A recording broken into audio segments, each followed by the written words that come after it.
Jesus, you were fantastic. Where did you get all that power?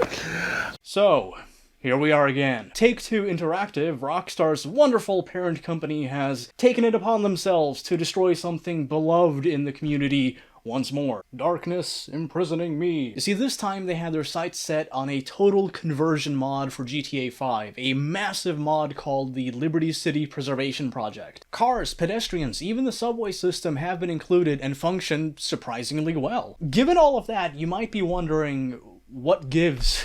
Like, why bother taking this down? It is kind of annoying, especially when you consider how these types of modifications have existed for GTA for a very long time. This is not something new that just dropped out of the sky and all of a sudden, oh my god, our stock value. What do we do now? Back in the 2010s, I'm sure a lot of you remember those IV2SA mods for GTA San Andreas. They were essentially mods that allowed you to play a very subpar, but also pretty creative copycat version of GTA 4 in San Andreas.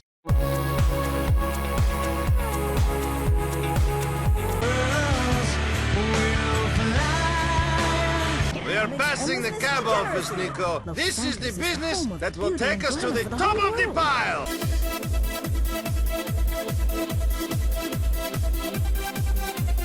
These types of mods have always been super popular amongst fans, and so naturally over the years we're seeing more and more of them pop up and then get shut down by Take-Two. GTA Underground immediately comes to mind, and honestly, the more time passes, the more of a grudge I hold against Rockstar Games and Take-Two for destroying something so cool. You see, what GTA Underground did was not just take already existing maps and add them to San Andreas, they also included many of the other assets from those other Rockstar titles. There was also a massive community aspect to this mod that I myself also took part in. And by the way, I played the DJ for the rock station in Bullworth, so if you want to hear me do some voice acting, you can find me in the game, assuming you have the mod. The thing that really bothers me about it, though, is the fact that we had more plans for the radio stations. I was actually going to be recast to play a kooky conspiracy theorist radio DJ, and this is something that I actually suggested, is to have Gerry Rosenthal play Jimmy Hopkins prank calling one of the stations. And honestly, considering how Gerry likes engaging with the community, I'm pretty sure he would have been fine with doing that. I mean, like, it's a quick little, like, okay, I'll record some dialogue on my phone, send it to you,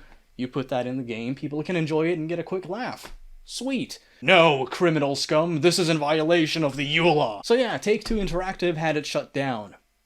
And then nobody was happy, and that was the end. I mean, think about it for a second. Like, you have this community of people that buy your games, and there's a lot of infighting, there's a lot of stupid drama, but every blue moon, there's cooperation that happens, there's imagination and creativity, and people create cool things. And as far as the enjoyment that people get out of these games, it prolongs it. It adds more to it, because there's more you can do in these games now. The community has found something to add to their own enjoyment. Your customer base is essentially running on autopilot. No, in the eyes of the Take-Two legal department, this is a critical violation of the end-user license agreement, and thus, it gives them the prerogative to go about doing everything in the most dumbass way possible. There's nostalgia for these settings, there's nostalgia for all of these different assets in these games. If you found a clever way of integrating that into a newer game, or maybe repackaging that somehow, oh, I don't know, maybe a proper remaster this time around, you'd probably see some decent sales. Better yet, you would actually have a community of happy people who are excited about what you have next in store. Isn't that a good thing? Isn't that what you want to show investors? As far as I can tell, when it comes to capitalizing on nostalgia, they do it in the worst way. They basically just like do these quick little cash grab definitive edition titles now. And before somebody says it, because I know there's gonna be somebody in the comment section, there always is, even when I preemptively refute it like this, there's always somebody who still tries to make this stupid ass point. Well, you know, legally, they can do this. Wow, yeah, thank you for that gold nugget of wisdom. Something that everybody a part of this conversation is already well aware of. Thank you. The point of contention is not whether or not they can do this. The point being made, at least by me here, is that they shouldn't be doing this because it's totally contrary to anything that makes sense. You know, sometimes in life, there's this weird little thing that occasionally happens where corporations do bad stuff.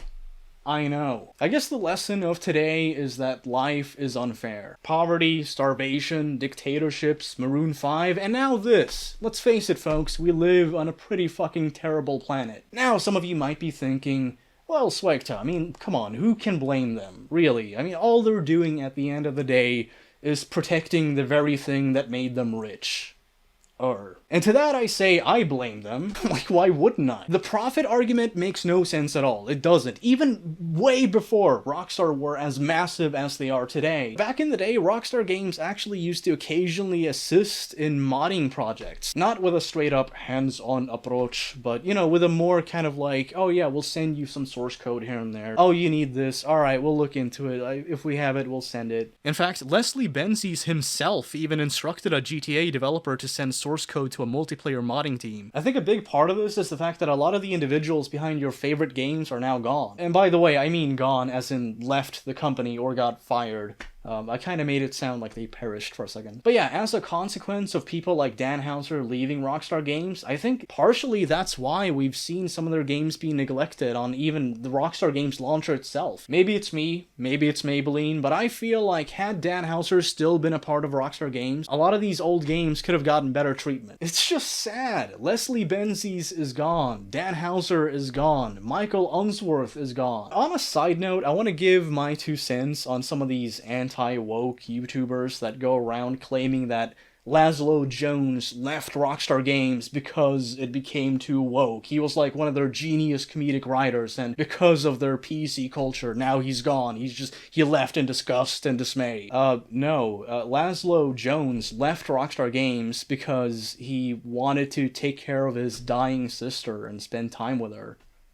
Do you mind? Like, do you actually mind not taking advantage of that? And yeah, I know, big, woke, evil, bad, but at the same time, the word wretched comes to mind for some reason. Okay, so considering all of the bad things that I just listed off in this video, is there any hope? Is there a light at the end of the tunnel for this community and for the modders themselves? What refuge can they seek, do you ask? Well, I didn't want it to come to this, but there just so happens to exist a being so powerful that with this entity on our side, we just might prevail. They squat, they code, they patch, they upload, they do everything that we mere mortals can't do, because we're too weak and puny. And if Take-Two gets wind of, oh, I don't know, a super popular mod that turns GTA 4 into a proper remaster of Vice City, then, well, the team behind the mod just kind of anonymously releases it on a torrenting site and then dips. Strauss Zelnick himself is frantically typing on his phone, and he's literally shaking. You know why? Because we've got it. We've got the key to survival. Rush B. Any person willing to subsist on vodka and borscht in a frigid environment is more akin to a Terminator than a man, in my opinion. These people were born and bred through generation after generation to mod. It's a scientifically proven fact. Probably. Jokes aside, have you actually looked at the stuff they make? Like, have you actually taken a close look at the stuff Russian modders are capable of creating? It's modern-day black magic, and I'm strapping myself in, folks. It's gonna be a wild ride. Anyway, that's it for this video. You folks, as always, stay classy. Peace.